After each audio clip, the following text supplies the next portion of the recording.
Well, good morning, everyone. It is 10 o'clock and we'll get going now. Welcome, everybody, to our third Living Lab Club virtual workshop titled Cover Crops in Southern Manitoba. My name is Dan Cox, and I'm the project manager for Manitoba Association of Watersheds. Before proceeding any further, I would like to acknowledge that I am hosting this virtual workshop from my office in Winnipeg, Manitoba, which is located within Treaty 1 territory through traditional lands of the Anishinaabe, Cree, Ojai Cree, Dene, and Dakota, and is the birthplace of the Métis Nation and the heart of the Métis Nation homeland. Last week, MA hosted two workshops that covered the topics of implementing regenerative practices in cropping systems and pasture systems. During those workshops, the concept of cover crops was discussed as a tool in achieving regenerative agricultural principles.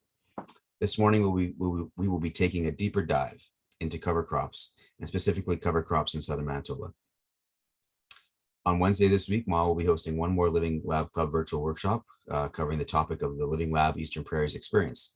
I will be interviewing producers, Living Lab Eastern Prairies producers and AAFC researchers on their experience over the past 3 years within the Living Lab Eastern Prairies project. All of these workshops these last 2 weeks have been funded through the Living Lab Eastern Prairies project, which is a 4-year project with Agriculture and Agri-Food Canada that provides funding for farmers, researchers, and various partners, such as watershed districts, to work hand in hand on farms, developing novel tools and techniques that are tailored to local environments and needs.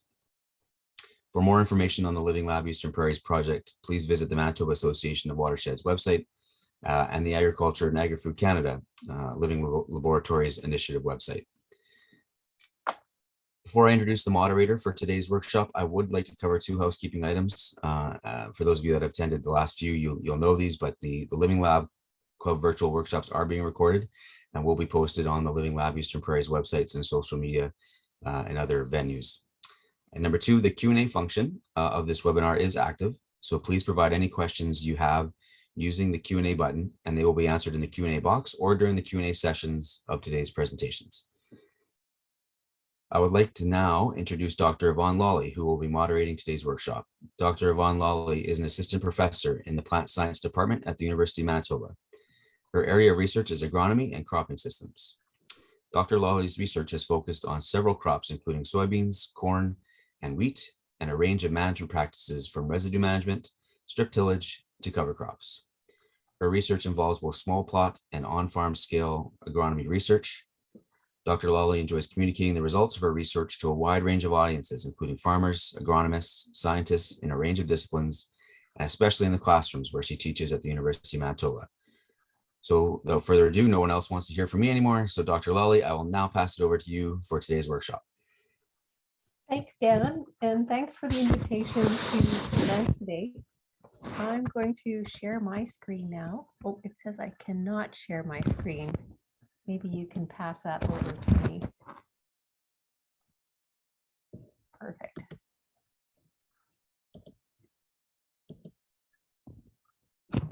Well, again, thank you for the invitation to come and talk this morning about cover crops. And with me, I've brought some really important people, my graduate students. And I'd just like to take a minute to introduce Virginia Janzen, who's a master's student who's been working with me for the past 3 years on cover crop agronomy.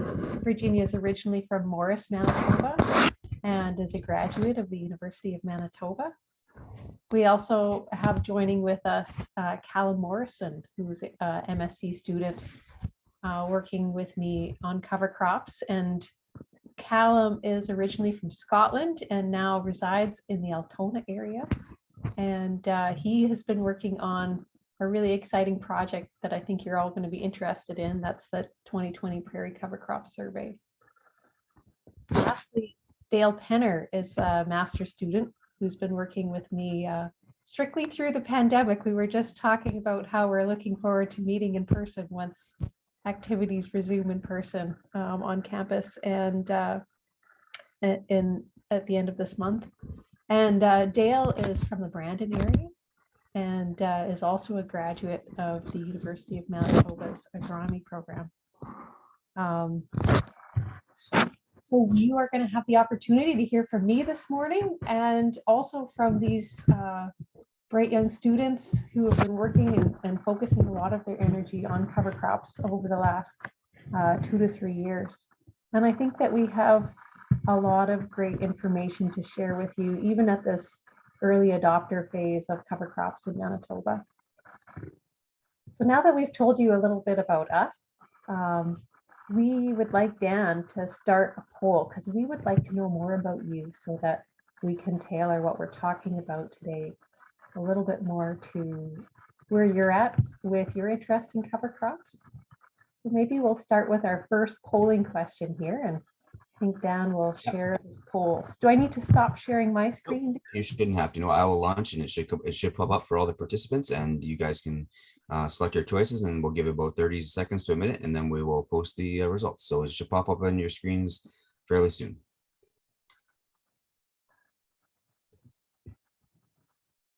And I don't think, our first question is just telling us about who you are, what kind of role you have. And good uptake so far.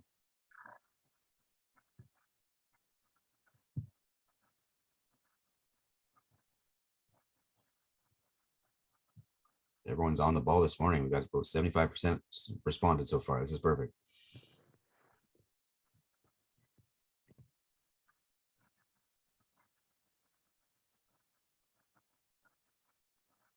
Interesting.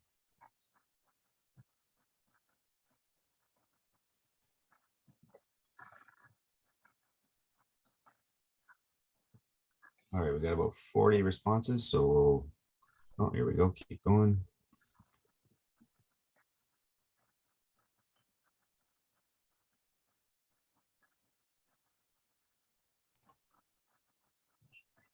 Okay, I ended the poll.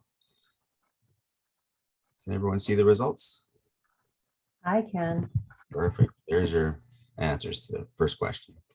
Great. So we've got some farmers with us, a few agronomists, some people working in extension, a few researchers, a few people who work in policy, and then a whole bunch of other people. So welcome here, everyone.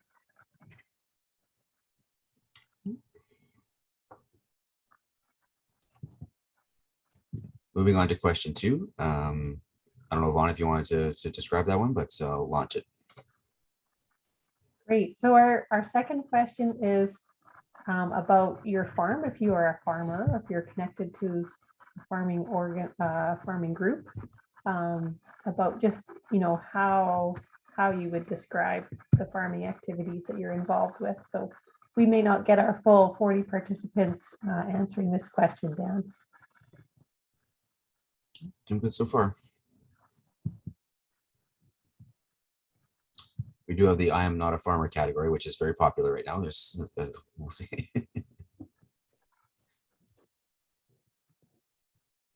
No fruit farmers though yet. Oh, never mind. There's one.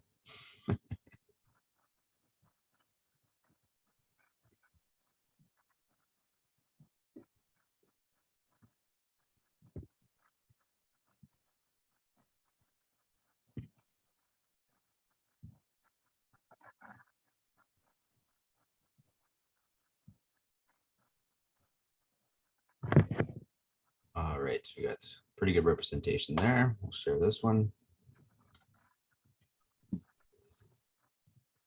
Great. So we've got a fair number of livestock and grain farmers, a couple fruit and vegetable farmers, and also some representation here from those who practice regenerative agriculture. So, and I guess I can scroll down here and yeah, also some people identifying as sustainable, growing perennial crops, and beekeepers. And then we'll move on to our last question here. There's 2 more questions actually. 2 more questions. Thank you. This is probably our most important question about your experience with cover crops to date. So are you someone who has grown cover crops before, or are you someone who has never grown them but are thinking about it? Or maybe you're someone who has, considerable experience with cover crops. And I hope that our presentation today will have something for all these different groups of people.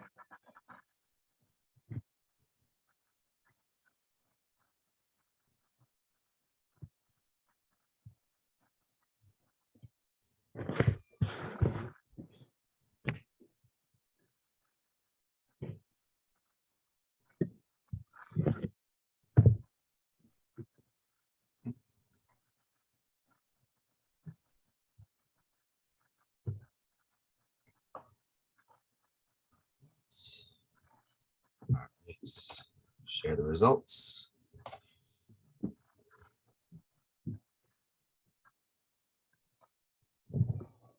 Well, again, we have, a range of experiences joining us here for this meeting today, ranging from those that have never grown but are interested in trying them, to those that have grown them a few times, and then a few really experienced cover crop growers. So that's great. Thanks for sharing that information with us.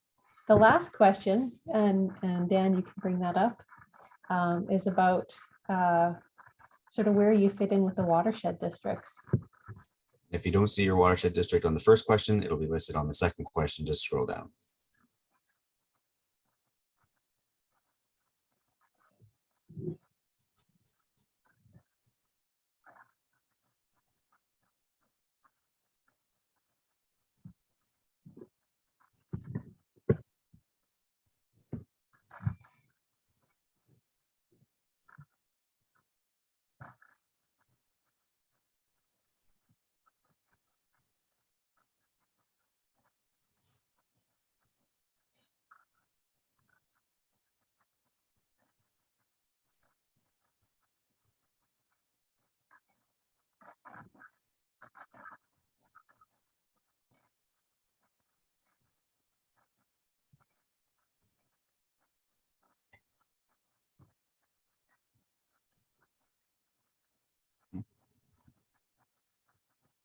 Give this one a few more seconds, be a little bit slower of an intake on this one. There's a lot more choices with this one. Yeah.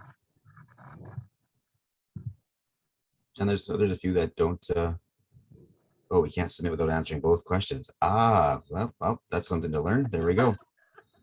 Oops. There we go. Well, we'll stop that one then. Okay. But we'll put the results up anyways, just so you can see, but apparently you can answer one without answering the other. So everything I guess everyone's picking, I don't know, to be able to answer for the second one. Yeah, there you go. And anybody that lives in Winnipeg, yes, you're not part of a watershed district, technically. Yes, thank you for that. There you go. Well, thanks for helping facilitate that poll, Dan. In these times where we can't meet in person, I really miss being able to connect with people and the conversations that you have both before and after to actually find out these kinds of things about where people are from and what their interests are. So hopefully we can get to that a little bit more too with our question and answer period at the end of this presentation today. All right, so coming back to the slide presentation here, this is where I transition to talk a little bit about what we're hoping to cover in this time that we have together this morning. So we've done a little bit of introduction here, both of us to you and you to us. And my plan for this morning is to talk about 3 different types of research that we've been doing about cover crops here at the University of Manitoba, to touch a little bit on some of the resources that are available or will be coming available shortly about cover crops. And lastly, to give us a chance to talk and converse through a question and answer period. So I think, as Dan mentioned, you can add your questions to the Q&A list as they go through the presentation, or you can add your questions at the end. All right. So, just getting through a little bit of introduction, I think a lot of people are joining here today because they already know what cover crops are. But, one of the interesting things about working in cover crops right now is trying to understand what they mean to prairie farmers, because they're, using plants to manage soils is something that is done around the world. And so the way we use cover crops and plants to manage soil is different depending on your context. So our context here, we define cover crops as a non-cash crop that's grown when the soil would otherwise be bare. So that could be a full growing season, that could be part of the growing season, it could be an area within a field. Typically, you know, as I just mentioned, they're grown in the shoulder season, so it's that fall or early spring period, or over the full growing season. And one thing that's specific to how we are defining cover crops at the university, but maybe varies a lot depending upon, you know, different programs promoting cover crops, is whether they can be grazed or not. So for our definition, we include cover crops that are grazed. Another thing that, you know, is really important is to talk about the context for how cover crops, or what the experience with cover crops is in the prairies right now. So I think universally, when we talk about cover crops with farmers, there's concern over the shortness of our growing season. And another factor that's really unique to the prairies perhaps is we typically have dryness in the fall. And so when we're talking about shoulder season cover crops, that can be a particular challenge for our short growing season environment. So there is some healthy skepticism out there about whether cover crops are a fit when you read these news articles or magazine articles, or hear farmers talk on podcasts and webinars about cover crops from other parts of Canada and North America. And at this point in Manitoba and in the prairies in general, you know, we're sort of at this small early adopter phase. And I think we have some really good data now to document that, and about sort of the extent of early adoption that we'll be sharing with you. I think another important aspect of sort of the context for cover crops right now in Manitoba is that, you know, we've had a few early cost share programs through the province, and through a few watershed districts, but really we're sort of at this point in time where a lot of things are coming together to make these cost share programs increasingly available. So I think this is a really important time for us to be talking about cover crops, and for more people to be learning about them, and the context of how we can innovate and adapt them within the constructs and the constraints of our prairie environment, and talk about the goals that will help move our whole production systems forward in the prairies. Because I think, you know, thinking back to the last two webinars that Dan has been hosting through this series, cover crops are a really important tool for moving forward with regenerative agriculture. And they bring a new mindset, right? Often we think about how we manage soils for plants, and cover crops is all about thinking about what plants do for soil and the whole crop production system. So yeah, it's a new mindset and a new way of looking at plants as tools. So, you know, with this context and with it being at this early stage, there are many needs for knowledge about cover crops. And in some ways, it's been a struggle to decide where to get started, right? When you have a big problem ahead of you, or a big issue that you want to move forward on your farm, where do you begin? And so we've really focused on sort of three important questions in my lab group over the last 3 years. We've tried our best to check in to find out what is happening on farms, because again, through conversations, we've heard that things are happening. And so we conducted a survey to find out what is actually happening with early adopters on the prairies. The second thing that we wanted to do, or I wanted to do, was to engage with early adopters through on-farm research. And I'm really excited by how cover crops have come out through the living labs in the Eastern Prairies. And so I think that there's also going to be some learnings that hopefully will be talked about, well, maybe not at the final webinar on Wednesday.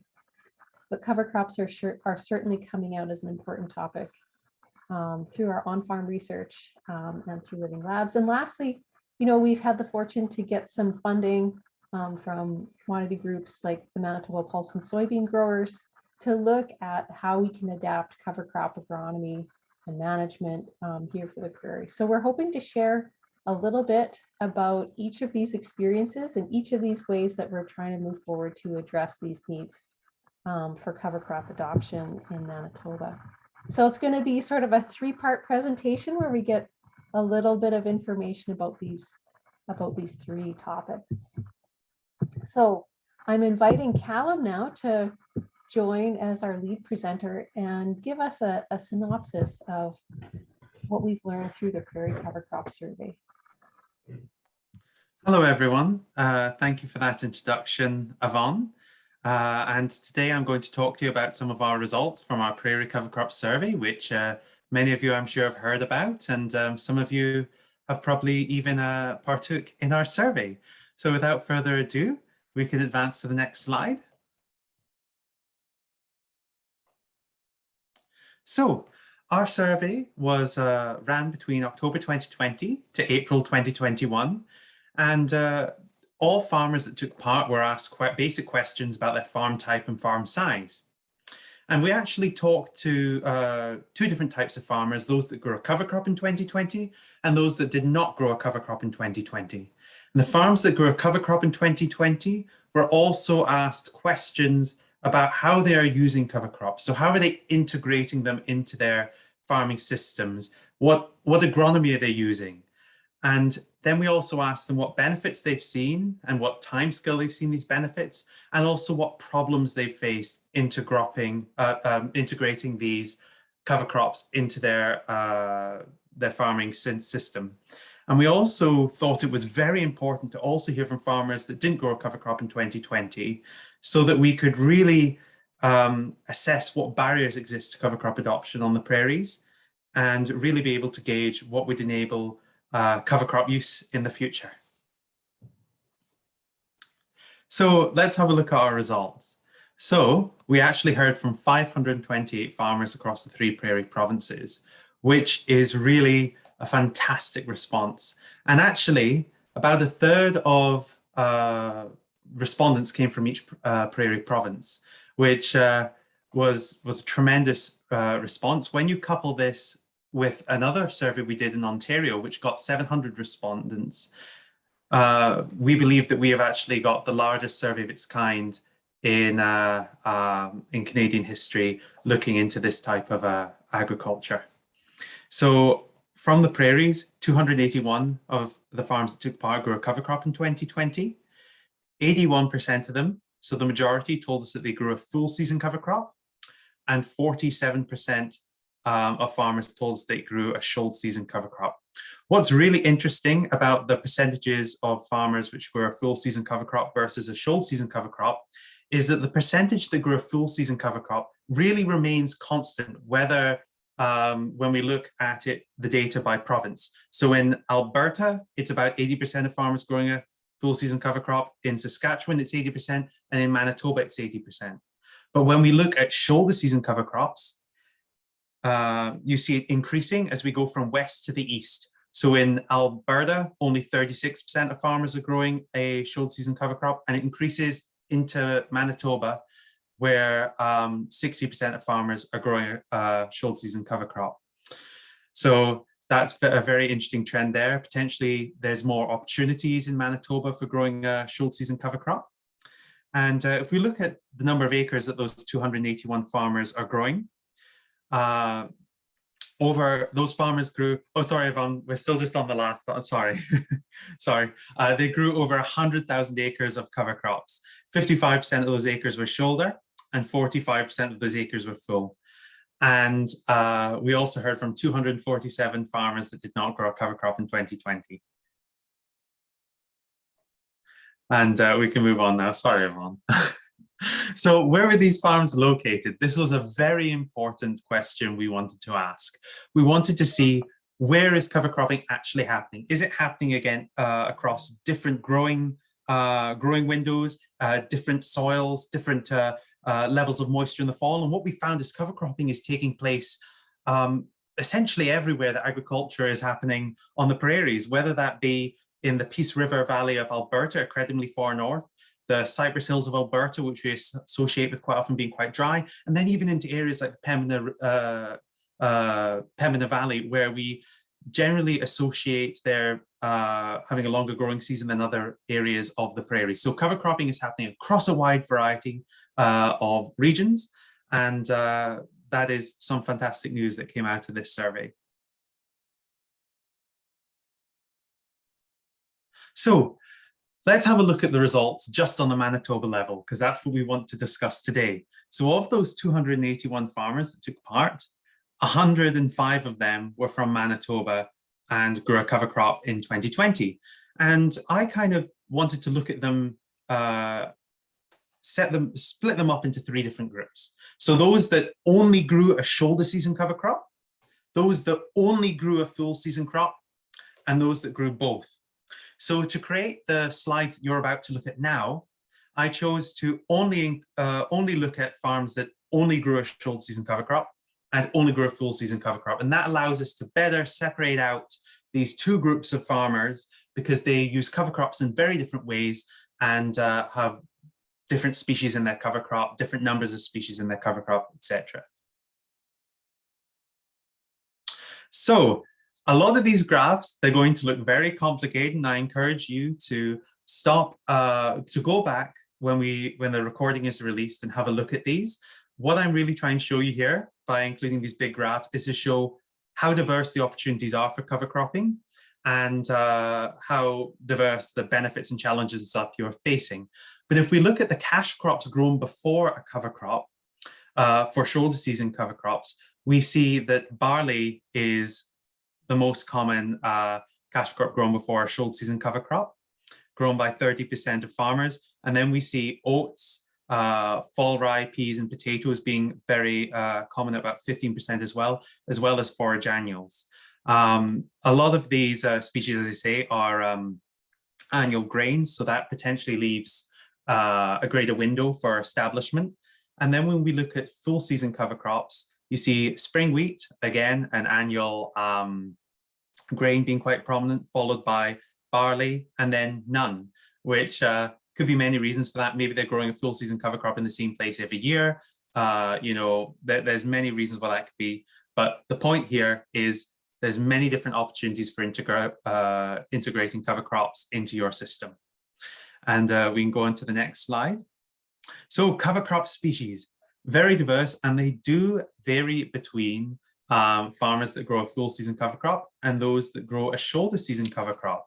So with shoulder season cover crops, fall rye is the most common shoulder season cover crop species, which is grown by 50% of the farmers in Manitoba that grow shoulder season cover crop. The next most common for shoulder season cover croppers are clover, followed by oats. When we look at full season cover crops, what we see is oats is the most common, which is grown by 57% of full season cover croppers, so the majority, and half, 50% are growing clover, followed by peas. But as you can see, there was dozens of different types of cover crop species grown on the in the province, and I encourage you to go back and have a look at this graph a lot deeper in the recording. So this is a question we really wanted to ask. How are cover crops being established as intercrops, or are they being established outwith of the normal growing season of a cash crop? And we tend to think of shoulder season cover crops as being established after cash crop harvest, but actually shoulder season cover crops can be established at any point during the growing season. We found that for shoulder season cover crops in Manitoba, 60% are being planted after cash crop harvest, but still a good proportion, 25%, are actually being broadcast into a standing cash crop, and 15% are being seeded with a cash crop. There may be some reasons for that. It may be to try and extend the growing season so that we can potentially fix more biomass. It may be to get around some of that dryness in the fall.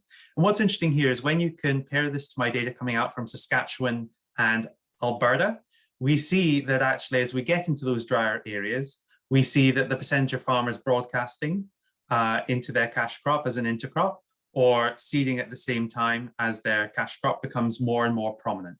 So that's something very interesting there that we're glad we asked, and just to get yourselves thinking about use of intercropping with cover crop establishment.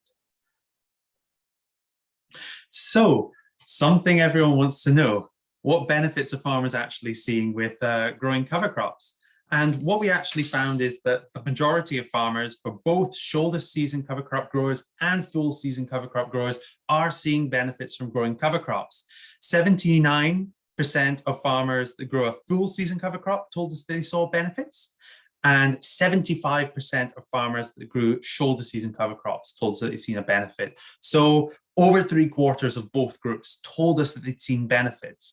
And the most commonly seen benefits for both groups really are a combination of sort of improved soil health, less erosion, increased soil organic matter, but you see many different things appearing in there. Some of these benefits can be seen very quickly. For example, if you're wanting to combat erosion, you can potentially see that benefit within 1 year as soon as you're covering that soil. And but then some benefits will accumulate gradually over time if we're looking at long-term structural changes of our soil. So that kind of feeds into our next slide, where we're going to ask, how long did it take to see benefits? And this data really surprised myself and Dr. Lawley. Because, as I said, we tend to think of cover crops as an opportunity which will provide benefits incrementally over a number of years. So, however, we found that the majority of farmers were seeing benefits relatively quickly within the first 3 years. So we found out that the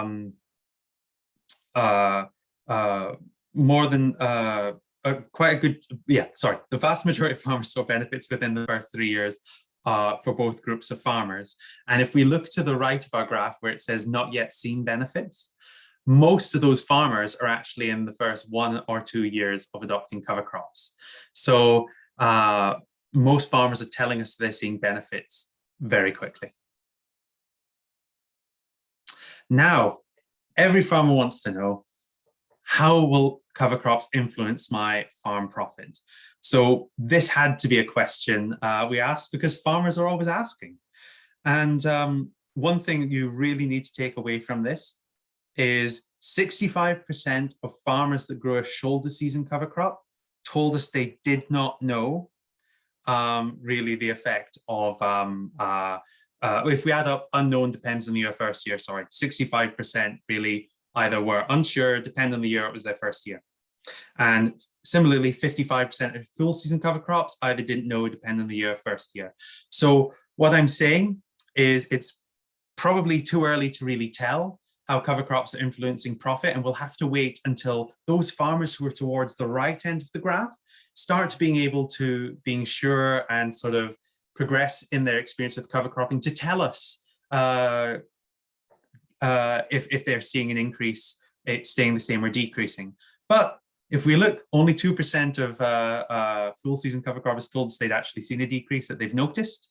And no shoulder season cover cropper from Manitoba told us that they'd seen a decrease.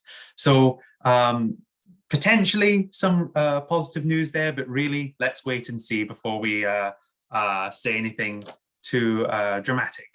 And then we can go to the next slide. So changing cover crop acres over time. And the reason why we thought this was an important question to ask is because a farmer, we hypothesized, is only going to increase their acres or maintain them if they believe that cover crops have a place on their farm and that they're happy with what they're doing and they don't think they're being too costly to what they're doing. And what we found is that the majority of shoulder season cover crops, 55%, increase their acres over time, and only 5% of shoulder season cover crops decrease them over time. So, and then similarly, we found 38% of shoulder season cover croppers increase them over time, and non-full season cover crops decrease them over time. So what we're seeing is for both groups, they're far more likely to increase their acres than decrease them. So that seems to be some very strong results that cover croppers are believing that cover crops are working well on their farm and have a place on their farm long term. So we can't talk about cover cropping and all these benefits without, of course, addressing cover crops come associated with a variety of challenges, as do adopting any agricultural practice. And what we found is that 75% of farmers that grow a shoulder season cover crop told us that they'd seen problems, and 93% of full season cover croppers told us they'd seen a problem. What is very interesting is if we look at the top of the graph here and we say late harvest of cash crops preventing planting, we see that shoulder season farmers, that's the #1 challenge, which I think just about any of us could have realized would be a challenge because we have that shorter growing season and we're working with windows. But again, that was only experienced by 40% of farmers, short season cover croppers. Then we've got cover crop failure, lack of moisture in the fall for establishment, lack of information. But again, look, never experienced a problem is actually more common than a number of problems for short season cover croppers. But it's good to go back after this, after we've done the talk, and have a look really at this graph at some of the details. But you can see a number of challenges, but by identifying these challenges, we can allow farmers to go in knowing what they can face. Then those farmers can innovate the ways around it. And then as researchers and extension, we can try and provide them information as how to mitigate these challenges. Fantastic. And then we'll have a look into enabling cover crop use, because we asked farmers, what would enable you to grow cover crops on your farm? And there's many different potential methods, some of them including economic incentives, such as tax credits for planting, payments for storing carbon, payments from conservation or watershed groups. But also we saw a lot of farmers just want some information and technical assistance on how to grow cover crops.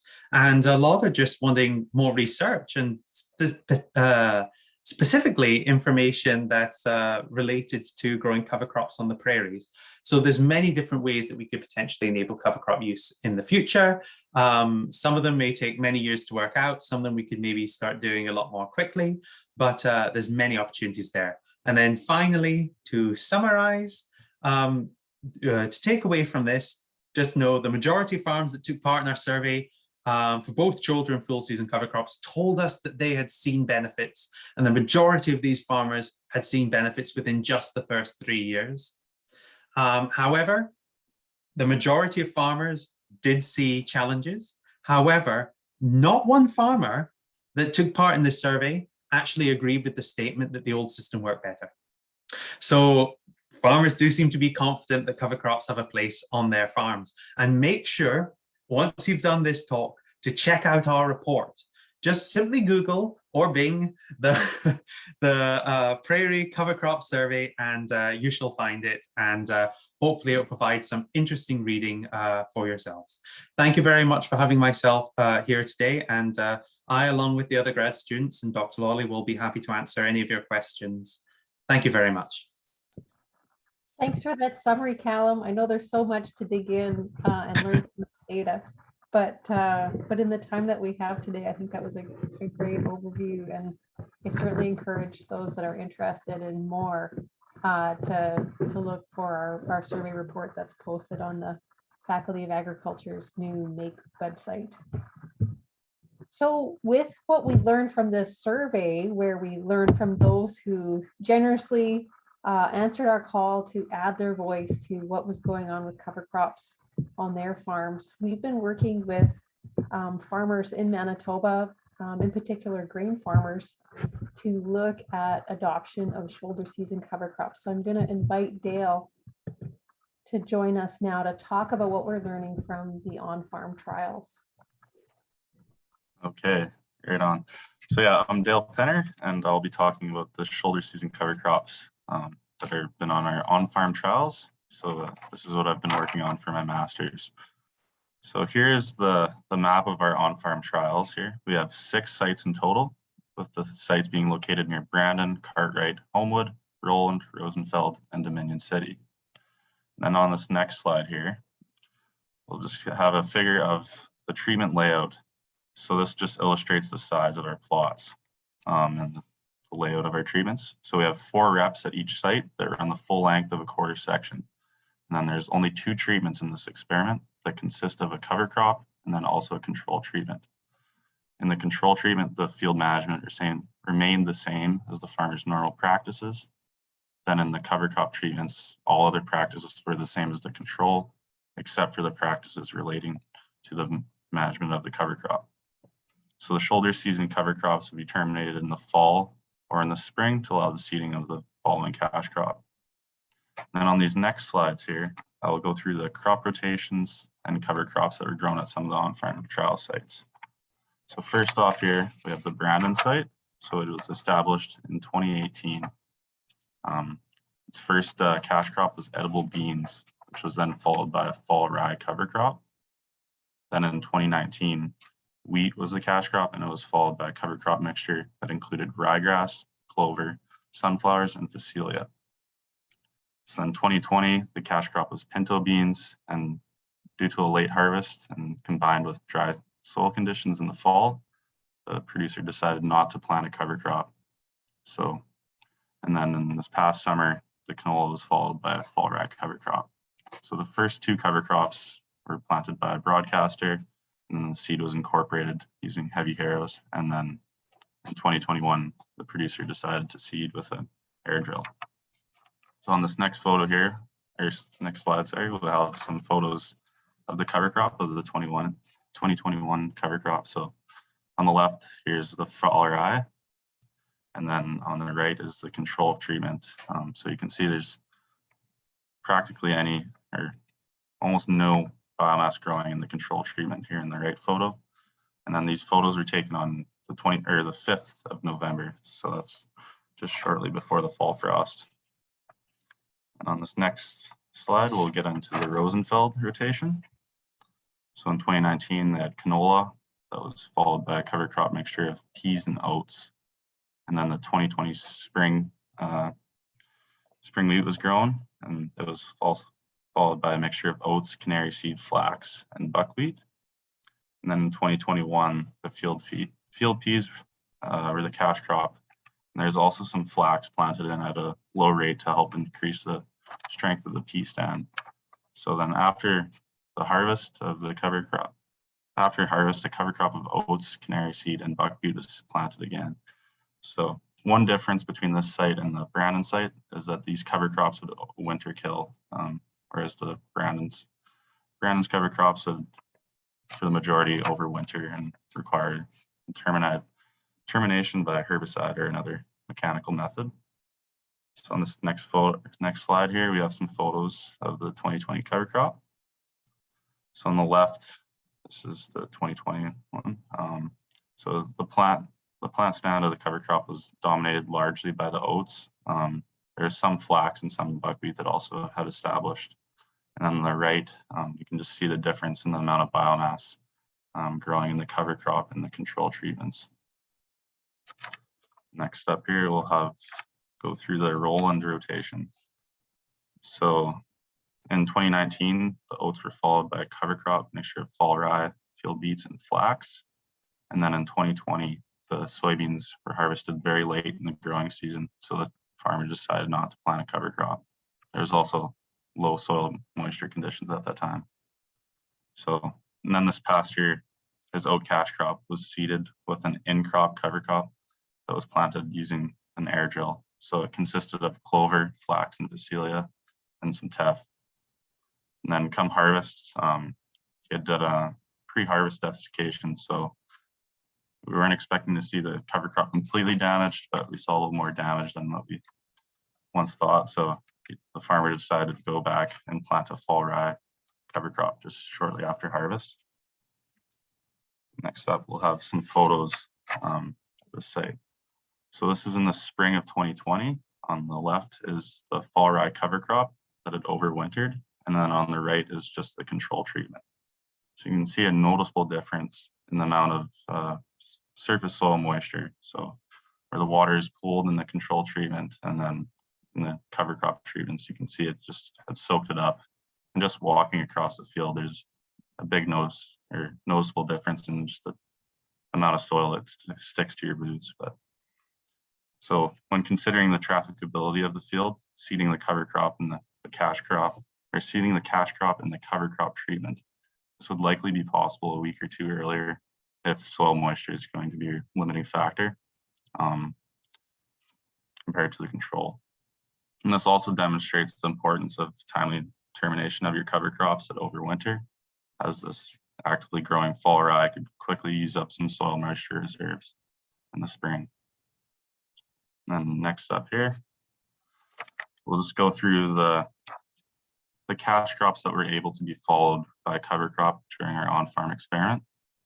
So the cash crops highlighted in green were able to be followed by a cover crop, and then the cash crops in white did not allow fall cover crops to be planted.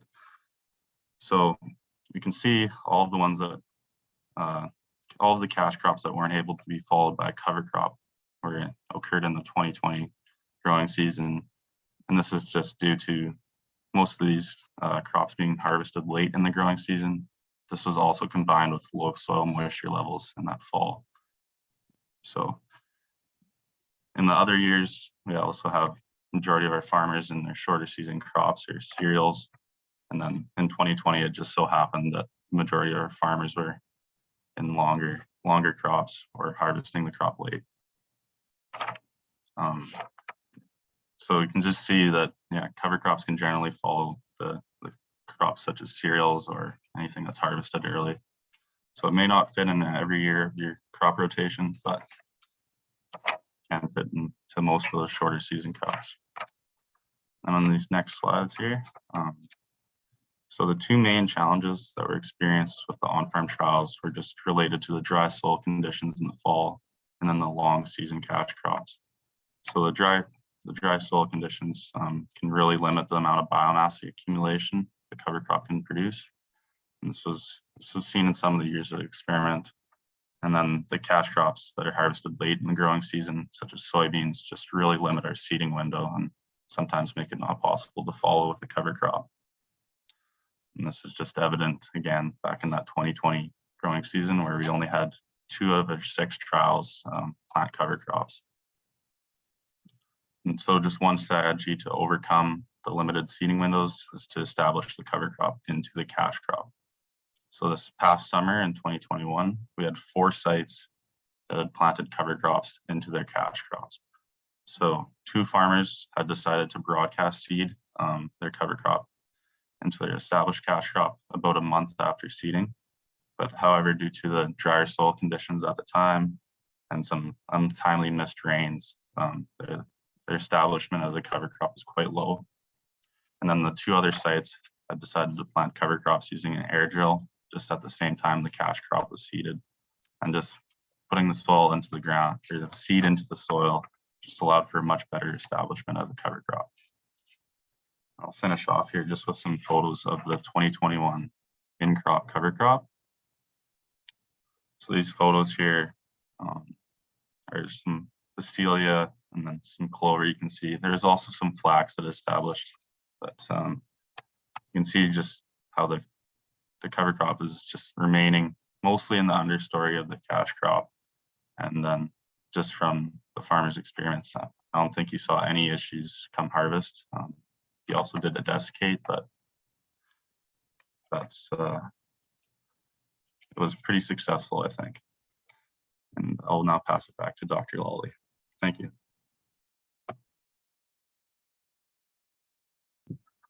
Thanks for that, Dale. And I think, the story that you tell about the 2021 growing season and about how we were learning with and from the farmers is exactly why it's important to not work in isolation, right? And I think there are some real challenges to doing on-farm research, and Dale has, championed many of those challenges. And so I think the costs are different and great, but the rewards are also there. So thanks for sharing what we are learning from working with farmers through this on-farm research. And, the amount of treatments we can compare in on-farm studies needs to be limited to make the work manageable. And where I hope that, our traditional small plot research can really complement what we're doing with farmers, can help address specific questions that come up. And that's where this last part of our presentation really begins, is, you know, taking some of these specific questions that we learn either through surveys or and talking with farmers, or through, you know, challenges that we face through the on-farm research that we're doing, and really dig into them and take some of the tools that we have to really do a thorough job of answering some detailed questions that I think will help us understand how we can adapt these practices to our prairie growing conditions with the different crops we have, with the different growing conditions that we have. And so I'm going to invite Virginia here to talk about two different really specific questions that we have been able to tackle in small plot research. Great, thanks, Yvonne. Hi, everyone. So I'm Virginia Janzen, and I'll be presenting on two small plot agronomy experiments that we performed looking at cover crop management in Manitoba. We can switch slides. So by now, we all know the definition of cover crops, and the benefits of cover crops are well advertised. But to achieve these benefits, we need adequate cover crop performance. And so the performance of cover crops is often judged by the amount of biomass that is produced. So the figure on the screen here just shows that cover crop performance, and we can think of it simply as the amount of plant biomass sometimes, is influenced by these overlapping effects of what species of cover crop is grown, how those species are managed, and where those species are grown. So these two experiments will look at these three different overlapping effects. We can switch slides. So the small plot experiments looked at cover crop management in the shoulder seasons. And we have a timeline on the screen here that shows that a fall shoulder season occurs after the fall harvest of a cash crop. And then some species of cover crops like fall rye are winter hardy, and they'll survive our harsh Manitoba winters. And then that those cover crops that are winter hardy need to be managed in what's known as the spring shoulder season, prior to or around that time of spring planting of the next cash crop. We'll look at the next slide. So let's look at experiment 1 first. Experiment 1 was in that fall shoulder season. And we simply wanted to ask the question of how do cover crops seeded in the fall perform in Manitoba? So we looked at a variety of cover crop species. We can break those down in cool season annuals and warm season annuals. And then we looked at 2 grasses. We looked at oat and fall rye.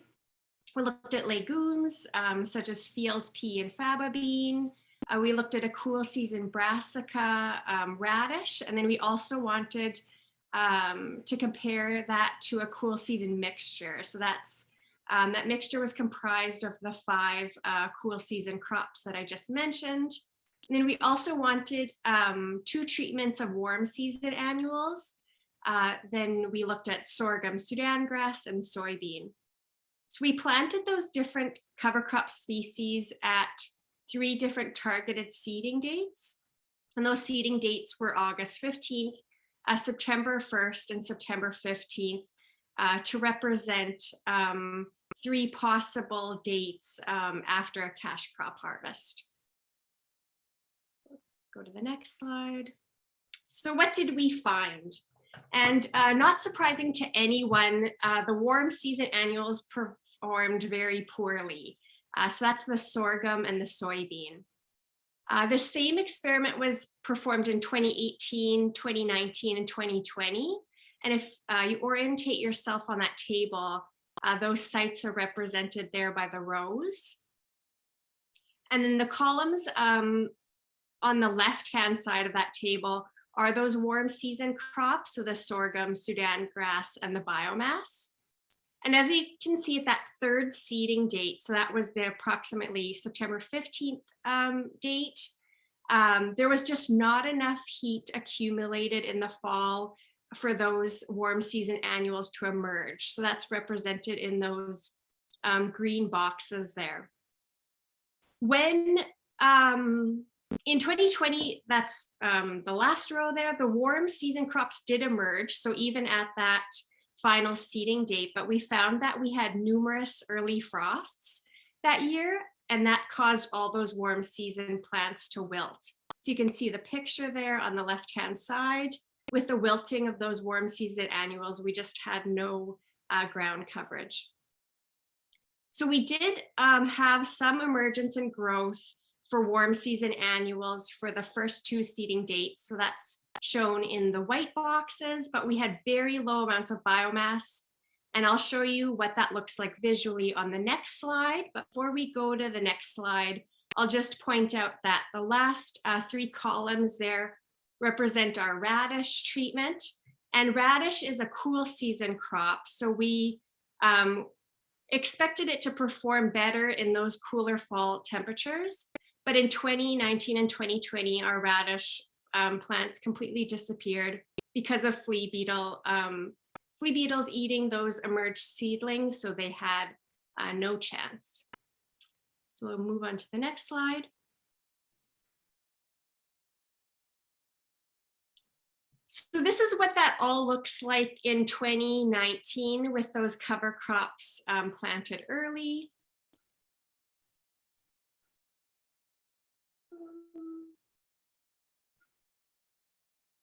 There we go. These pictures, Virginia. Yeah, it just took a couple minutes to load here, but I have the screen. So as you can see in the top row, the soybean and the sorghum provide little ground coverage.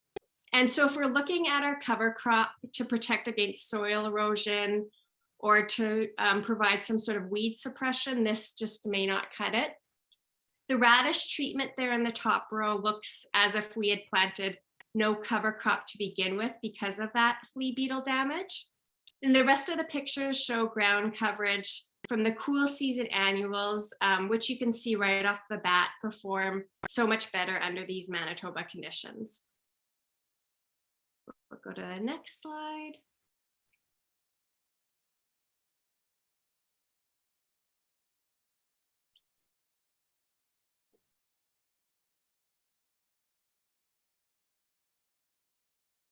There we go. I think my slide jumping is a little slow, so that's why I'm taking a little bit of time in between slides. But here, I've got the cool season annual slide up now.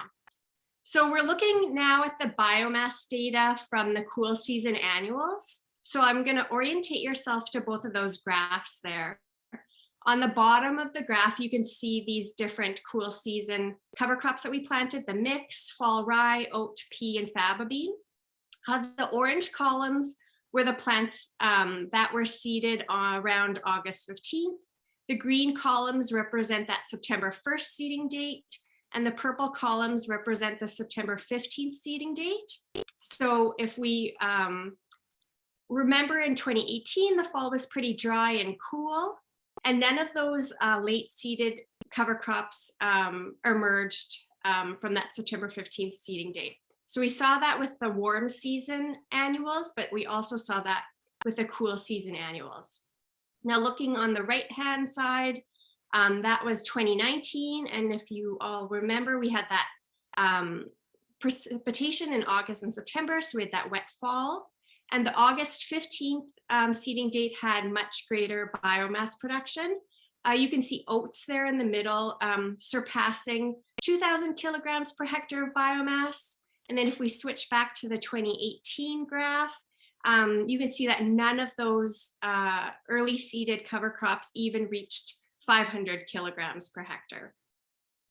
So we know under both dry and wet fall environments, cover crop performance really decreased in that second seeding date.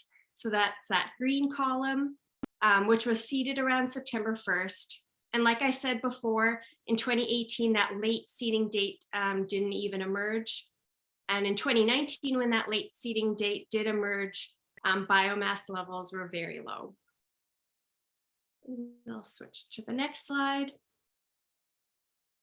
So this is just another representation of what that fall of 2018 looked like versus that fall of 2019. Those graphs on the right show the growing degree days in the fall, so how much heat was accumulated in the fall. And the blue lines represent that precipitation from the fall. So we'll take a look at the black lines first. That black solid line was the 30-year long-term average for growing degree days in Carmen. And the black dotted line is what the actual growing degree days were for that year. So we can see in both 2018 and 2019, the actual growing degree days were quite a bit lower than average. But when we look at the precipitation, so the blue lines, we really see the difference between falls.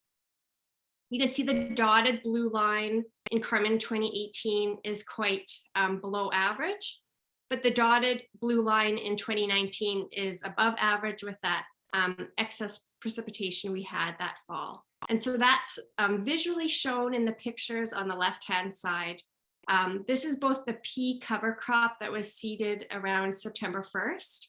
And these pictures were taken around the same time in October, the top taken in 2018 and the bottom picture taken in 2019. And you can just see the difference in growth and ground coverage with the same date, but different environment conditions from the. We'll go to the next slide.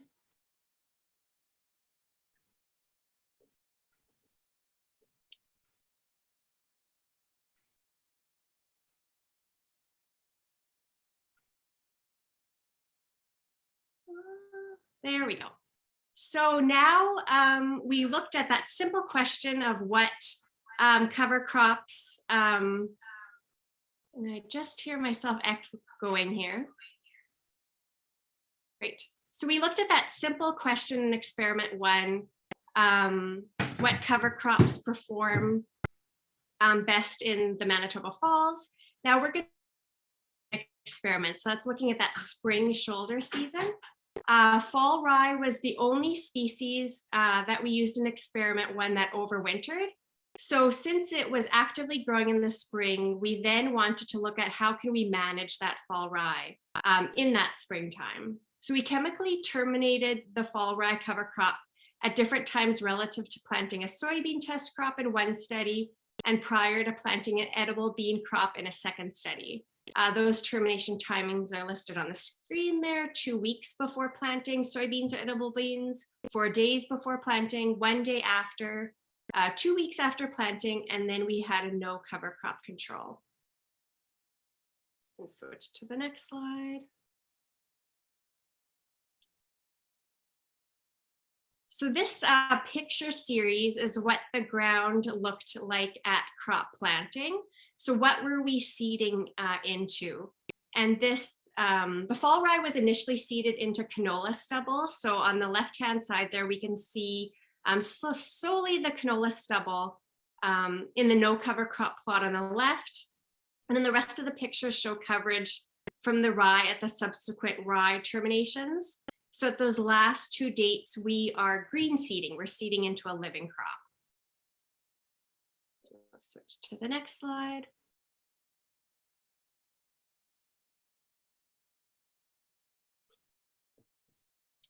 So since we were green seeding in some treatments, that fall rye in those treatments was still actively growing and using water. So what does this mean for the soil moisture at planting? These graphs here show soil moisture at a 5 centimeter depth, so around seeding depth for 30 days after planting. You can see the top 2 graphs are Carmen and Kelburn, and that bottom left-hand graph is Carmen 2020. And those sites we used an open pollinated rye. And for the most part, under these dry conditions that we had at all these sites, the soil moisture treatments, or the treatments for soil moisture, were pretty similar. We did notice though that late treatment, so that's the 2 weeks after planting, and that's represented by the blue line in the graphs, generally had the lowest soil moisture at the different sites. Then in Morris, we used a hybrid fall rye, and with a greater biomass production produced by that hybrid rye, we did find greater treatment differences. So the cover crop treatments were all lower than the no cover crop treatment, and that no cover crop treatment is represented by the green line on the graph. You can see it has higher soil moisture. And then you can also see we saw the same trend with that blue line. So that's our late termination treatment. That rye was still actively growing after seeding soybeans or edible beans, and generally had the lowest measurable soil moisture at that 5 centimeter depth. So now what does this look like at harvest time? Go to the next slide. Okay, so for soybeans, at different sites, we had low yielding soybean crops and high yielding soybean crops. But yields, we saw the same trend no matter if we were in a low yielding environment or a high yielding environment. Yields remain similar among treatments, and so that's represented by the A's on the top of those bar graphs. We saw no statistical difference between treatments.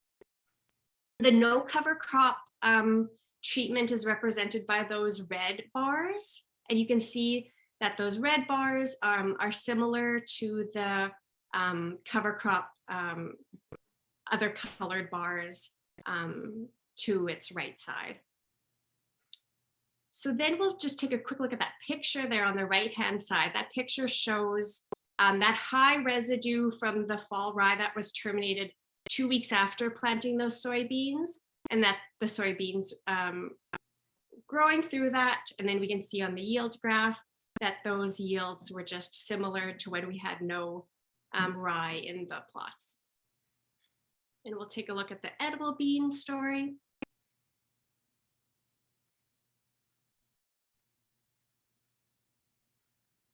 Great, so we'll take a look at that picture first, and that in that picture you can see a big green spot, and that green spot is the late termination treatment.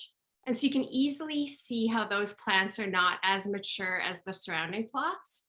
And this shows up in the yield data. So those orange bars are that late termination date. And we found a substantial yield hit when those edible beans were planted into the rye, which grew for another 2 weeks. So we're going to go back to our crop performance triangle on the next slide.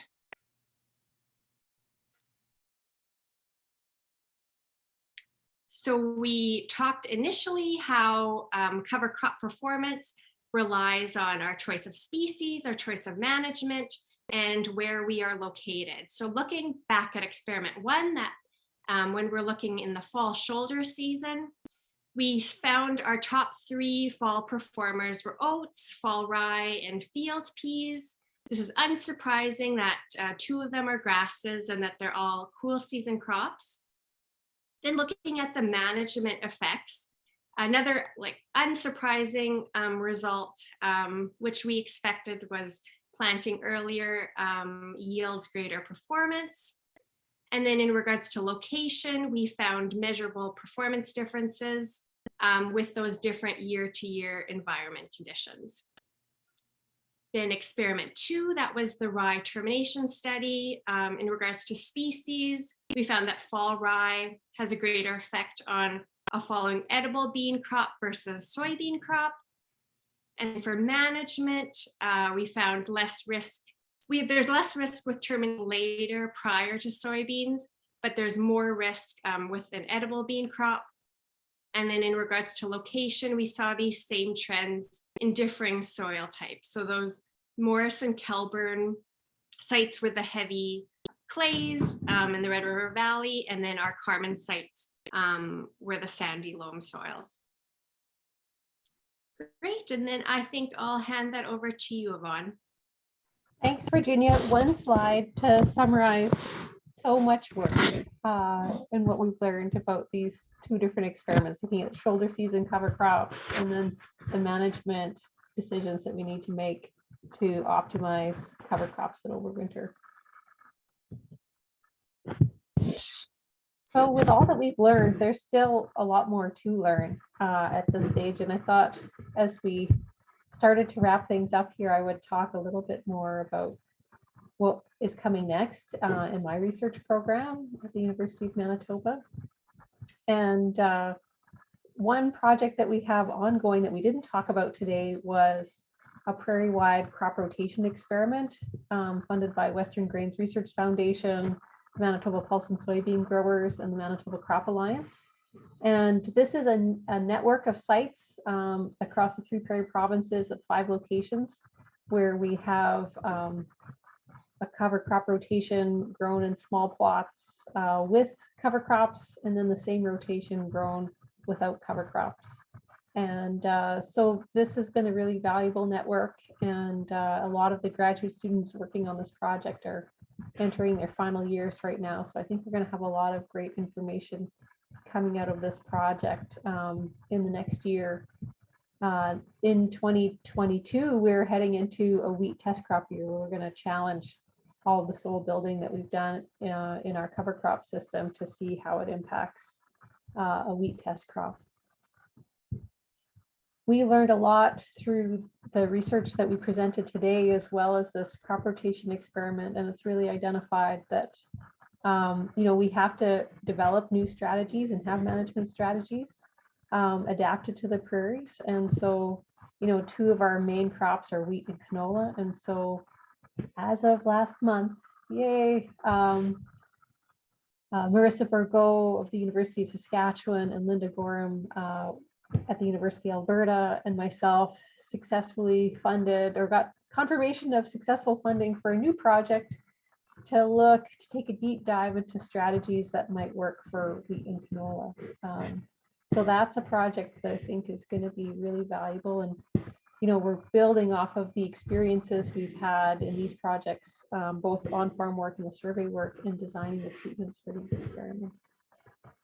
Now you'll notice that a lot of my research so far has really focused on, adapting, working with shoulder season cover crops. And the last project I have listed here is sort of the first project where I've gotten funding along with Dr. Emma McGew from Animal Science at the University of Manitoba to start looking at utilizing cover crops in full season windows for forage. And so in 2019, we did a preliminary project, and now we've got continued funding secured from the Beef Cattle Research Council and NSERC to continue looking at intercropping cover crops with corn. And that's the picture you see here. What's the potential for intercropping high protein forage to graze along with corn? And so to do that, we're going to be looking, at some traditional row spacings for corn, as well as, if you've been following some of the solar corridor or wide row corn research and on-farm experiments that people are doing further south of us, we're going to be looking at some ultra wide row spacings for corn on 60 inches. So there's lots more work to do, both with shoulder and full season cover crops. Maybe for yourself today, you're wondering, beyond research, I want to get started with this. And I thought it was important to just talk a little bit about where to get started. And Virginia and I have been working over the fall and winter here to develop a fact sheet with some of the watershed districts. And we're really excited that this fact sheet's going to be reviewed and coming out soon. And hopefully this will help a lot of people who are interested in getting started with cover crops. So some of the things that we're going to be talking about in this fact sheet when it's released are these 6 steps here to set your goal. The goal is really important for planning the rest of your strategy with cover crops, to find your best window.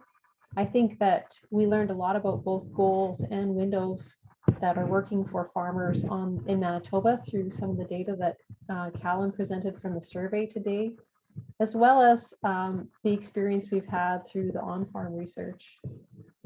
Then moving on to picking species, I think we saw today from both the on-farm experiments, some of the species that farmers have chosen and in the survey.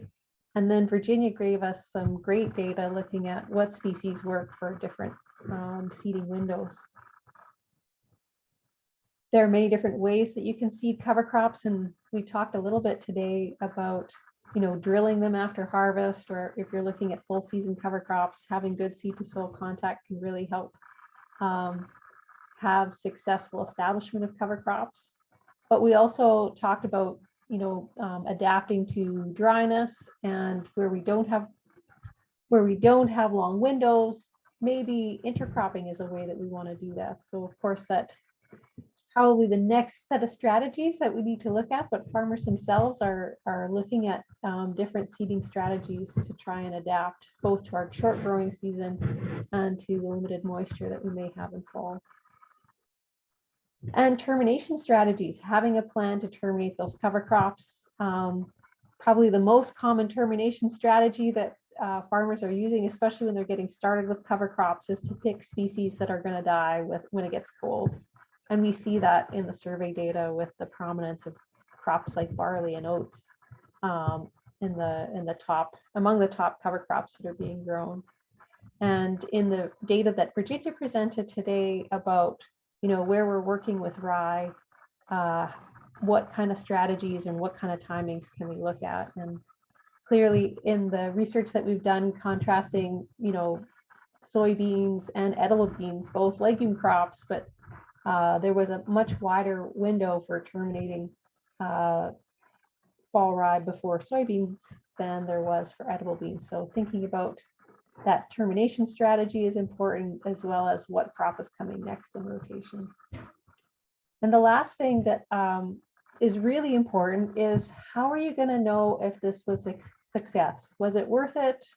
And that means that you need to have a plan to evaluate the cover crop itself. You know, when you go out in the field and you look at it, is that going to be enough? Is it going to be success to have the crop establish and provide a small amount of ground cover? Maybe that's all you want. Maybe you don't want a lot of biomass. Or are you looking for a really big influx in biomass in order to, you know, help transfer energy from the sun into those soil microbial communities in the soil? And so evaluating both within years and between years is a really important plan. And then there are different tools that we can have, right, which relate to your goals. You know, if your goals are soils focused, if your goals are sort of overall productivity, then you can look at, you know, specific soil measures, maybe even just taking a shovel out into the field and looking at your soil structure is really important, or walking over in the wintertime and the springtime to look at the snow in your ditches to see if you've achieved that ground cover that reduces blowing that we've often seen in the springtime in Manitoba over the last 5 years. And then, you know, another tool to help you evaluate whether this practice was helpful or hurtful is to leave a check strip. Often having that check strip shows, you know, what would have happened if you hadn't done this practice. And so I really encourage everyone to think about leaving a control space, even if it's just one pass, to help you evaluate either through your soil or through the crops that follow in rotation, to look and see what happens with and without that cover crop. So I think, you know, starting small is another important piece of advice. Picking a place to start where it's going to be easy, because you know, seeding either at a time of year when you're busy planting or busy harvesting for this new practice is always a logistical and a labor challenge. So picking the easy place to start, and also just having plan A and plan B, as Dale talked about in our on-farm research, you know, needing to be able to adapt the plan based on the conditions that present themselves, whether it's a wet year or a dry year, is really important. So that's hopefully a teaser for some of the information that will be following the fact sheet as it's released this winter. We've prepared a list of cover crop resources. And again, if you're watching, or if you're planning on watching the recorded version of this webinar, maybe this is a good time to pause and take a look through this slide that has some resources for each of these different parts of the planning process. for cover crops. And, you know, at this point, we're in an early adoptive phase.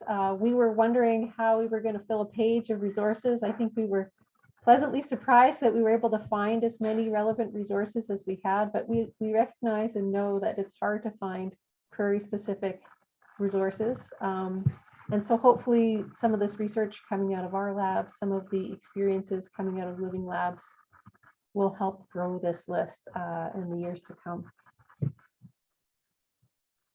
So lastly, I want to wrap up this presentation with some thank yous, because you really can't do this work on your own.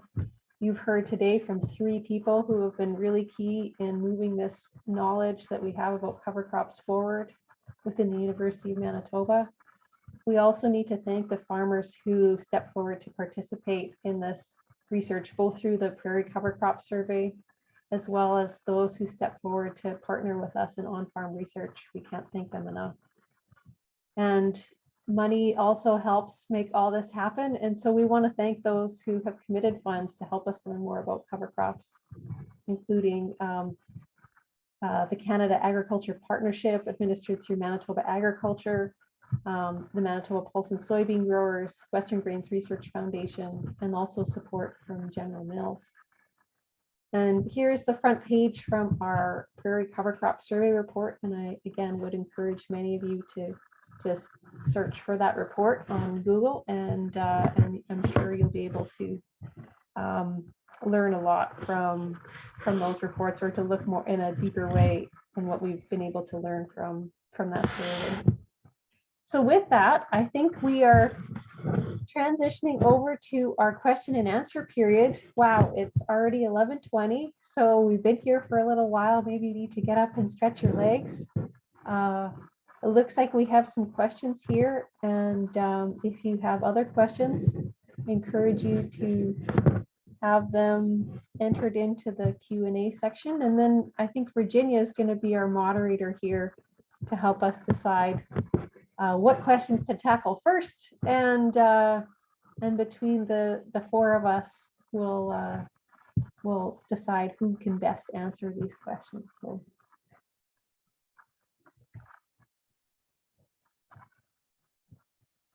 Callum answered a couple during the presentation, and I think this first one would be interesting to the audience. So the question asked was, what % of full season cover crops were grazed? And the answer was 48%, so almost half of the farmers that only grew a full season cover crop for Manitoba told us that they planted their cover crop for grazing. Then the second question already asked was, did you look at whether mixed farms or organic were overrepresented in this survey compared to the total land use in Western Canada? In other words, are grain farms using cover crops? So, and our answer here is, it appears that organic farmers took part in greater numbers than might have been expected, but organic farmers only made up a minority of our respondents. We believe it was 26% of all of our respondents that grew a cover crop prairie-wide identified as organic. I don't know if anyone has any other comments about that. Our first kind of group of questions that haven't been answered yet are about flea beetles. So I had mentioned in the presentation that our radish just was very unsuccessful in most of the years because of flea beetles. And do we have any suggestions for combating flea beetles? Is there a way to kill their eggs before you plant crops? And is there a natural predator for flea beetles? And I guess initially my comment is, with our high flea beetle pressure in Manitoba, I think our suggestion would be not to use a brassica cover crop in the fall at this time. I just don't think that there's any way around it. What do you think, Yvonne? You know, it's so hard to come to that conclusion myself. I did my whole PhD on radish cover crops, and I'm a big radish supporter. It does amazing things.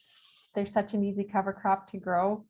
And where I did that research in the Mid-Atlantic on radish cover crops, corn and soybeans were the most common crops in rotation, and bringing that brassica in brought new diversity to those rotations. And so coming back home and bringing the radish with me has been a frustrating experience because, of course, context is everything, and the prevalence and the dominance of canola in our rotations just sets a completely different table for those cover crops. So both in the spring and in the fall, there are lots of flea beetles, and we've really struggled with establishment for radish cover crops. Whenever the canola is swamped by the canola crew in the breeding program, we have sort of this influx of radishes that come and decimate my small plot rotations at the Carmen Research Farm.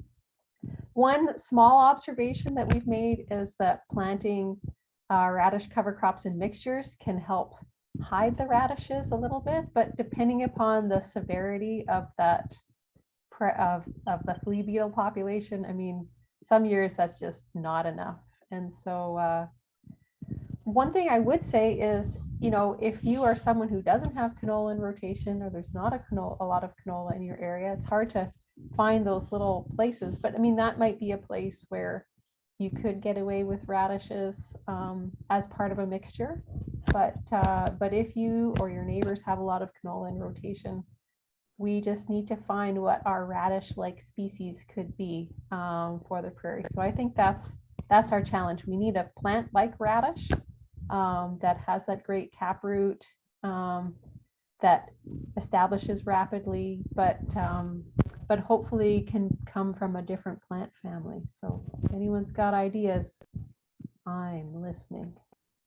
And I guess the window also is so important, Yvonne. Like some of those years we found our radish planted August 15th was decimated, but then when we planted it a little later, we had growth and emergence, but then we give up the amount of biomass we can produce because we have that smaller window of time. That's a great comment too, Virginia. So another question here, do you have a graph or results that show nutrient levels in the soil similar to the graph showing the soil moisture levels based on crop termination date? That's a great I can question. say right off that's not, we did not measure that in that experiment. That would be such a great result to analyze. That would be such a time intensive measurements to take. It sure would. I mean, nutrients like nitrogen, right? They move with water. So if we see water moving into that crop, we know that whatever nitrogen that's mineralizing is going to feed that cover crop. So I know Kate Confreeves, who's a partner in our prairie-wide cover crop rotation study, she has a student, Olivia, who has been looking at nitrogen cycling and release from the cover crops. But that would probably be the closest data set that will be coming out from that project that we'll have available to start looking at some of that nutrient cycling. And then have we tested added nutrients from cover crops? No, we don't have any data yet to look at what, for example, the nitrogen contribution would be from a legume fixing or a legume fall shoulder season cover crop, or even just a grass or broadleaf cover crop that would scavenge nitrogen and then release it in the subsequent crop year. So that's all great work to consider looking at. I think one of the other questions that I have is about, growing that lush biomass in the fall and the impacts that it might have on residue cycling and breaking down residues with that extra nitrogen in the fall. So we may not actually see it show up on our soil test, but we might see some of the impacts of that biomass and the nitrogen in that biomass if we take a look at ground cover and the breakdown of residues, which can be both a good thing, like maybe you want to get rid of some of that extra residue, but if you're also, one of your goals is to create and retain residue, then thinking about what type of cover crops and the type of and the maturity of that cover crop biomass by the time freeze up comes could also be an interesting strategy to think about if you're trying to build that residue over time. The next question here is directed at me. Was the control a zero-till plot? And can you comment on cover crop versus zero-till, especially if moisture is limiting? And those sites were conventionally tilled prior to the experiment. So once the cover crop was seeded, then obviously there was no tillage performed. And I guess the comment on like, I don't know, Yvonne, if you want to comment on this cover crop versus zero till, like my comment versus with cover crops when your moisture is limiting is, you can see in the 2018 data that I showed that you also have to think about your time and your energy and your seed costs. If you're putting that seed into soil that is so dry and you're receiving very little biomass cover, is that worth it in falls that are so dry like that? You know, it's funny, we don't know what's around the corner. I remember in that fall of 2019, it was dry coming into harvest, and we planted, and we thought, because at 2018, I think we had done the preliminary work for your experiment, and we put seed in the ground, and it didn't really come up because it was dry in the fall and cold. And then the rain came, and that early planting date, right, that we seeded into really dry conditions, benefited the most from having that unpredictable large amount of rain in the fall of 2019. And I felt the same sort of thing kind of happened this past fall in 2021 with our on-farm experiments, where we had just the driest conditions, crops struggling with drought. And I didn't think any of our on-farm collaborators were going to plant a cover crop in our experiments this fall. And then, you know, at the end of August, we've got some rain again, and we went forward and planted mostly fall rye cover crops that were going to overwinter, and we had a pretty good stand. So it's, I think on the prairies, you never know what's around the corner. We have both excess and deficit. I mean, obviously with the drought right now and continued dryness, and the fact that we haven't been able to recharge our soil moisture for several years now, makes it a tricky time to start working with cover crops. Like where we want to build to long-term goals of having more resilient soils, having higher carbon, having more structure, being able to infiltrate and capture that water. Those are all things that we wish we'd done 5 years ago so that we could be more resilient through this drought. And yet the constraint on water is real. And so thinking about where and when to start working towards these goals is really important. And maybe others have some comments that they'd like to add to the chat about their experience or the decisions that they're weighing when thinking about starting with cover crops right now under these droughty conditions. One thing about about Virginia's experiment, we were looking at different rye termination dates. We chose to direct seed in those experiments. And one data she didn't talk about today that we did in that experiment, maybe you saw if you looked really closely at her pictures, was we compared direct seeding with and without strip till. And so we did some targeted tillage. We were interested in whether, you know, using strip tillage would be a way to create a little bit of space if we were targeting green seeding.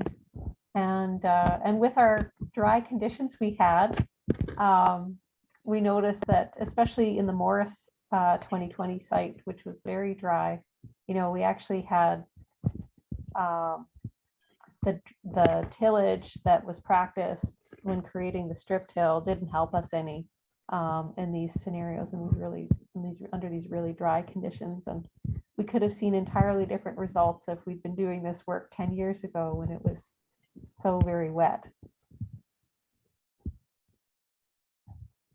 Okay, that's a lot of rambling, but hopefully we got to some interesting topics related to tillage and the use of cover crops. I think that there's a lot more work to be done and also how to adapt cover crops for these different tillage systems is really, really important. And I love this next question because this is talked about a lot, but I don't know how much research data we have on it. Have you found much synergy between species? CARA and Minokan Farm had a trial, each with dramatic increases in biomass with mixtures versus monocultures. Can we find synergistic companions for cash crops? That is a great question. And, you know, thankfully, a lot of researchers across North America have started looking at diversity and, you know, what is that optimal amount of diversity for cover crops. And, you know, we haven't been fortunate enough yet to have, you know, controlled experiments looking at that in our prairie conditions. We tried getting at that in Virginia's experiment where we looked at the mixture in our fall cover crops. And in that experiment, you know, that big benefit to diversity didn't shine through in terms of biomass production. But what I would say is, you know, just from a practical point of view, we talked about the flea beetles, right? So if you plant a mixture and, for example, one of them doesn't come through, right? Something happens, crop disease, frost, you've got other species to rely on. And so we can think about the need for diversity from that point of view. I think the other important part about diversity is landscape. And we know some parts of our geography are flat and uniform, but a lot of our geography of the prairies is rolling. And so thinking about designing a cover crop that's going to do well in all landscape positions is important. I think another place we can look to information about diversity comes out well in Callum's survey. We didn't present the data today in this webinar, but in the report you can go and find a list of how diverse are the cover crop mixtures that farmers are planting. And we also asked them, how does that diversity change with time? And so there's some interesting results that you can learn from these early adopters in terms of the number of species that they are planting and how they have experienced or what decisions they're making based on the early experiences they've had to increase or decrease diversity over time. In general, they do increase over time. Thanks, Callum. And maybe one other place we could talk to diversity probably relates to, again, shoulder season cover crops for grain production versus full season cover crops for grazing. And I think, I don't know, Callum, if you have any observations from the survey about. Yeah, because of course we can display our data in many different ways, and it does appear that farmers who are grazing do have more species in their cover crop. It's interestingly, when we do that for Manitoba farmers, it's not as pronounced as Saskatchewan, the difference. For whatever reason, we'll probably find out why that is. I think it might be just we have a high prevalence of vegetable farmers from Manitoba, which doesn't really translate into the other two provinces.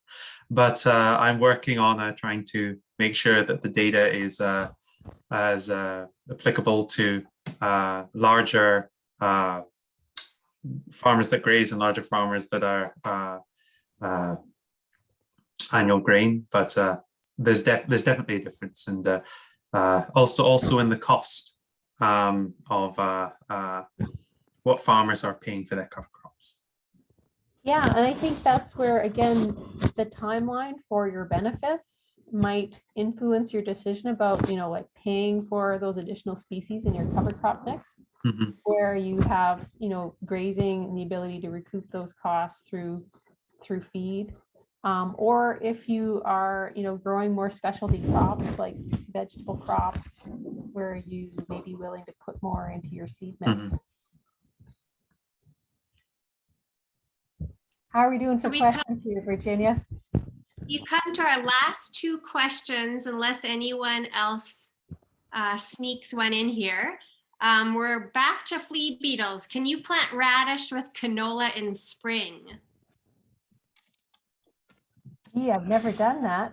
I- One thing I would say about radish, okay, so one piece of advice about radish in the spring. So I remember in Maryland where we have a longer spring window, we looked at planting radishes early in the spring.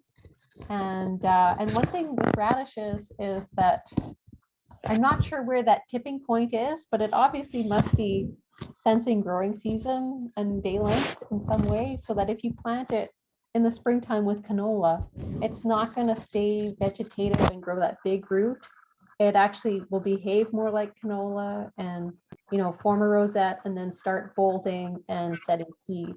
Whereas I don't know where that sweet spot is, you know, maybe it's after the solstice. If you plant it later in the summer or in the fall, it'll develop that big root and it won't bolt and it won't set seed, or it shouldn't.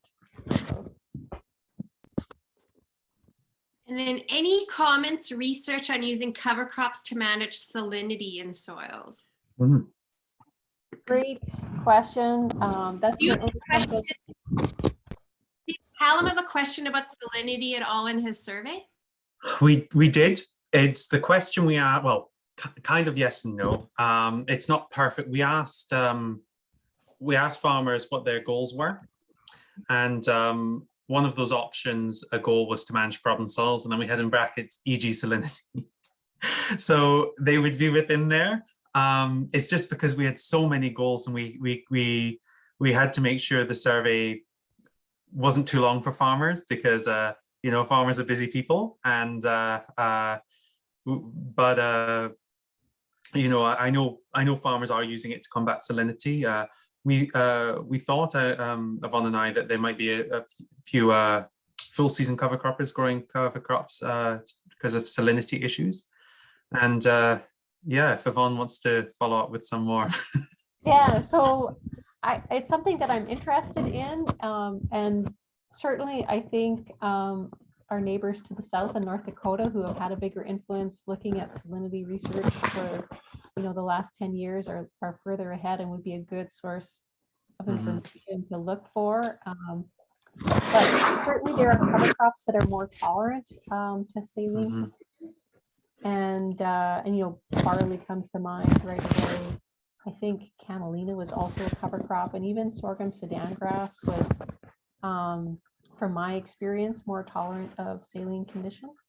And but only to a point, right? Like eventually things get too salty. And I think that the idea of using cover crops to manage salinity is a good interim step, a good starting step, where we know that we need to use perennials to manage water for long term, to really tackle salinity.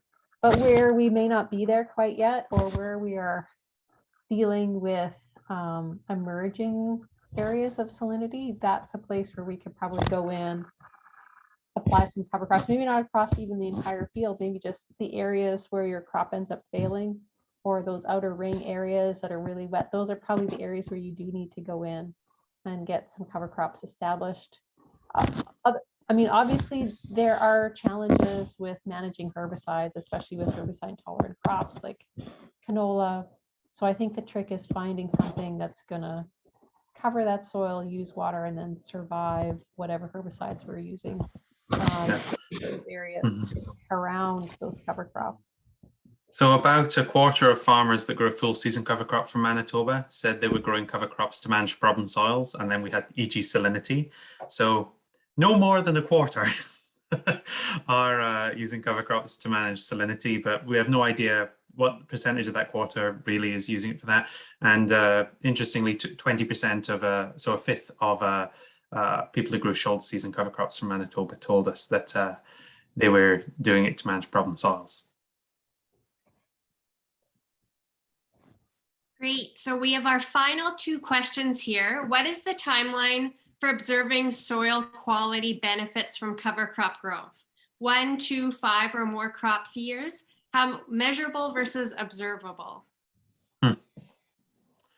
Yeah, I think this question comes up every single time we do. I mean, if this is referring to the survey, obviously our survey was very much just asking farmers did they believe that they'd seen a difference? What did they see? We were measuring their own experience. We didn't quantify for farmers, we didn't go out and measure what their soils were doing and such. So it was just really measuring, had they seen a benefit? Had they seen a problem?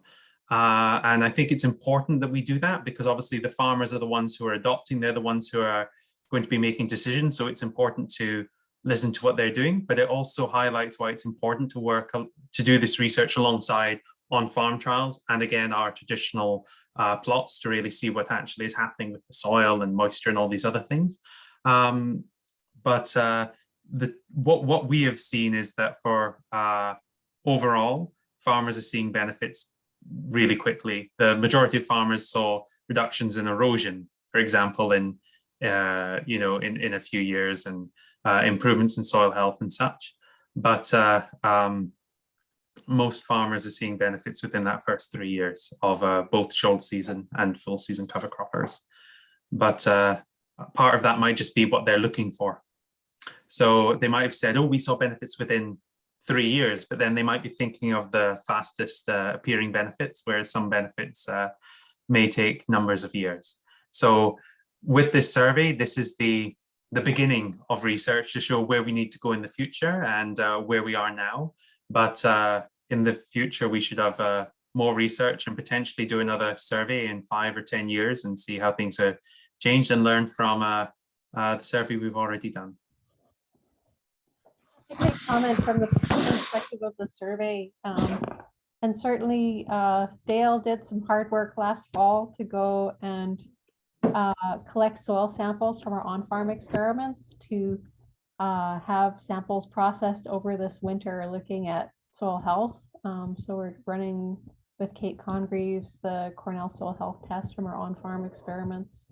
And we're also going to be looking at both total and active carbon in our on-farm experiments, as well as in the small plot rotation studies that are going into their 5th year this year. So I think there will be some more information coming, but like, if you ask me right now, what do you think those numbers are going to look like, Dr. Lawley?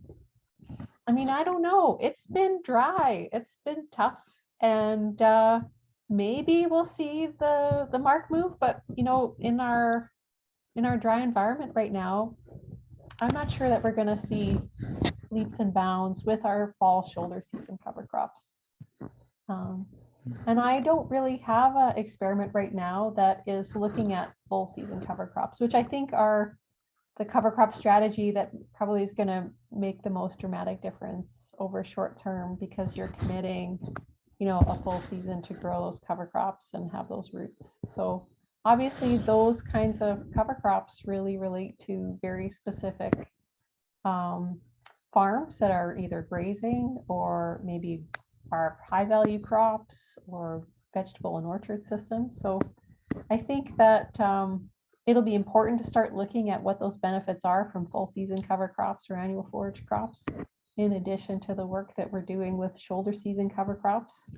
And I think that we have to temper our expectations for what these cover crops can do, given the environment we've been able to test them in, which is really dry. So for me, right now, with our cover crop studies under these really extreme conditions, if we do no harm, I am happy. Like, to me, that is success right now.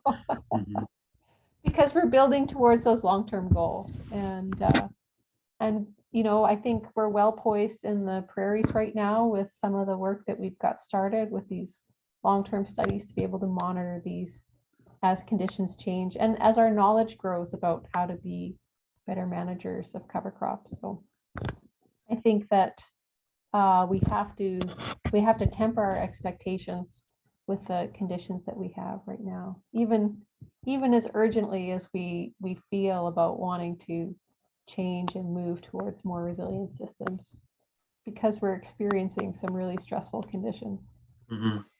I think that's a fantastic point you made, Yvonne, that we're just not trying to cause any harm. Because if you look a number of farmers, as long as it didn't increase the amount of tillage, it's good news. As long as it didn't decrease, farmers' profitability, it's still good news in terms of, because we are going to be getting these other benefits, and particularly as a watershed district, that are great. So yeah, I think that's a fantastic point to make. Dale, Dale showed a scenario in one of the on-farm experiments where we had sort of a wetter spring or wetter soil conditions. I wouldn't say like that was unusual for that here. And, eventually the control plot would have been dry enough to plant just fine. It's just that, with the fall rye, we would have been able to plant a few days early. And so, what value does that have? It's hard to put a number on some of those, but hopefully through working with farmers in on-farm research, we can start putting values to those costs. And one of the things that Dale's working on this winter is to start looking at the costs of growing cover crops and developing a framework so that as we move forward with both on-farm experience and research, that we can start building those cost benefit ratios for what these practices are doing.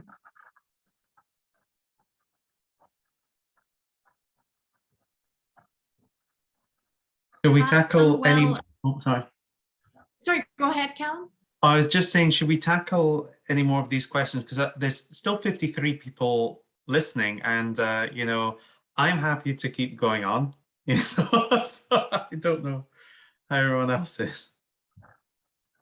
We've got some more time. Let's see. There's a couple of really good questions here left in the Q&A. If you guys Fantastic. let's keep on. Mm-hmm. So I think we covered this. Where can we access the cover crop resource online? So that's going to be available, we hope, this month at some time. And I believe that Living Lab participants will be made aware of where that will be hosted. Mm-hmm. I'd also like to mention there that what came out of the survey is that farmers wanted local networks, and I think of cover croppers. So of course, that's kind of what we're forming like here today. But of course, one of the things that people wanted was a Facebook group. So we created a Facebook group called Prairie Cover Crop Survey, where I believe there's over 100 farmers now. And if anyone wants to join that Facebook group, we're happy for more members and farmers to share their experiences and such. And we're happy for anyone else who's a policymaker or in the watersheds or extensionists to get involved as well. So you can just do that by searching Prairie Cover Crop Survey on Facebook.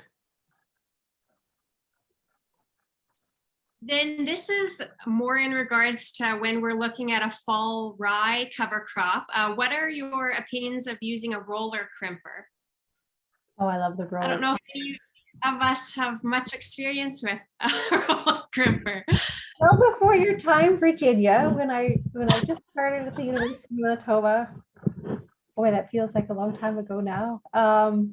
But I was coming from North Dakota, where I had done some work with a roller crimper, because the roller crimper was developed as a tool to terminate cover crops, especially with lots of biomass sort of in the mid-Atlantic, and sort of moved across the Midwest and has come into the prairies. And Martin Entz has done a lot of work with full season cover crops, terminating them and creating some really great residue mats for growing organic crops. And one of the things that I was observing in North Dakota, about 10 years ago, was just that I wasn't growing as much biomass as I had when I was doing research in the mid-Atlantic. And so I see that cover crop biomass as being sort of a challenge for utilizing the using the roller crimper to terminate the cover crop. So I would say that you definitely need to look at sort of a full season scenario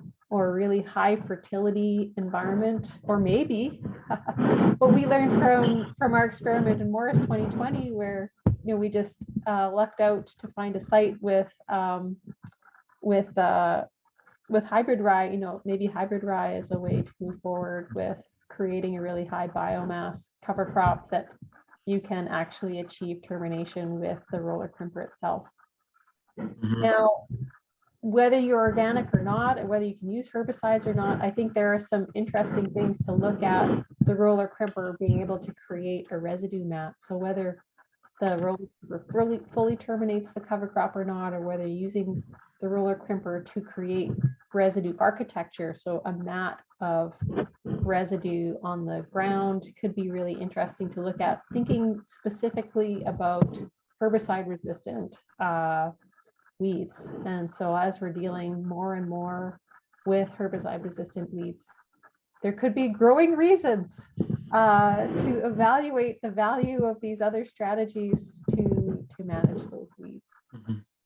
And it's 7% of farms that only grew a full season cover crop are using roller crimper, and 5% of Manitoban farms that only grow a shoulder season cover crop. So it is a small number, but it is happening in Manitoba. Yeah, that's really great, Callum. Boy, you impressed me to pull that stat up so quick.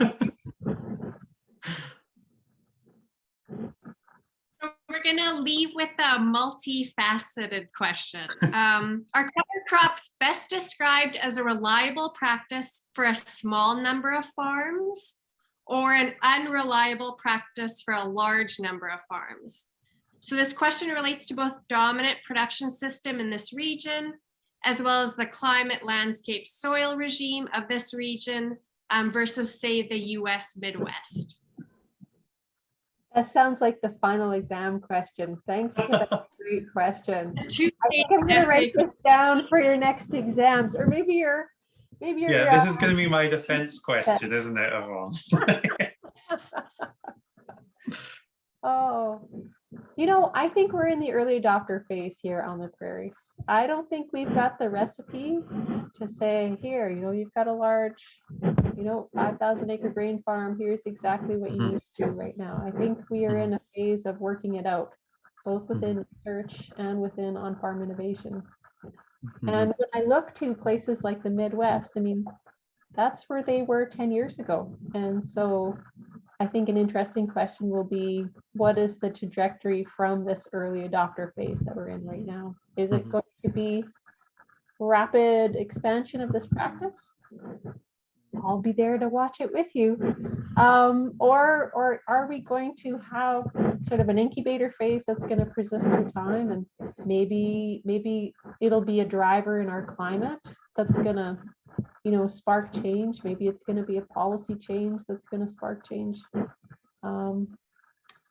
I think that we're definitely in this early adopter phase right now, and it's going to be, activities that like these students that are doing right now that are going to help us figure out where this is going to go. And I think it's also up to the minds, the heart, minds, creativity of farmers within our region that are going to decide which way we go from here.